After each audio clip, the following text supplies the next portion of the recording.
Нередко случается, что ошибки приводят к тяжелым последствиям, а иногда к катастрофическим. В авиации нет права на ошибку. Здесь важно соблюдать внимательность и ответственность. Эта история произошла 31 октября 2000 года. Авиалайнер Boeing 747-400 авиакомпании Singapore Airlines выполнял плановый межконтинентальный рейс 006 по маршруту Сингапур, Тайбэй, Лос-Анджелес.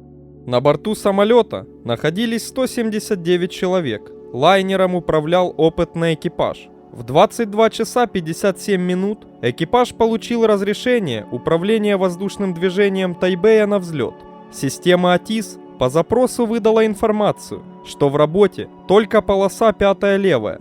Экипаж получил правильные указания от служб управления воздушным движением. Начинать взлет со взлетно-посадочной полосы 5-я левая.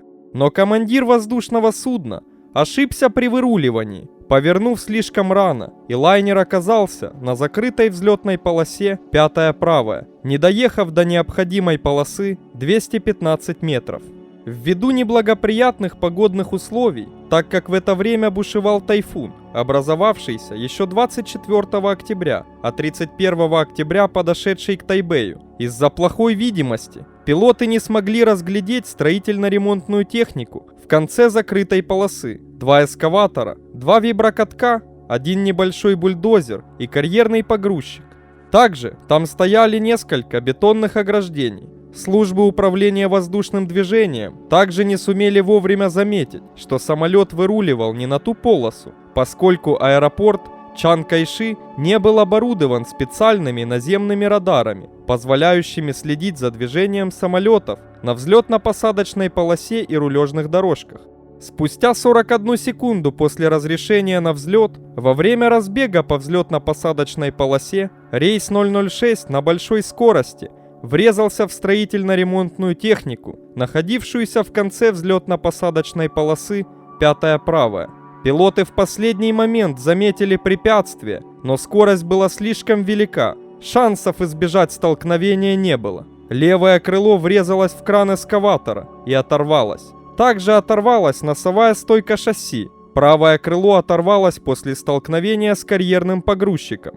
Из поврежденных топливных баков вытек авиакеросин, который тут же воспламенился. Проскользив несколько сотен метров по полосе, лайнер разрушился на 2 части и загорелся. На место катастрофы прибыли 41 пожарная машина, 58 автомобилей скорой помощи и 436 спасателей. Примерно в 00 часов по местному времени, 1 ноября, пожар был полностью локализован. В результате катастрофы лайнер полностью разрушился и сгорел. Относительно уцелела только хвостовая часть. Погибли 83 человека, 4 члена экипажа и 79 пассажиров.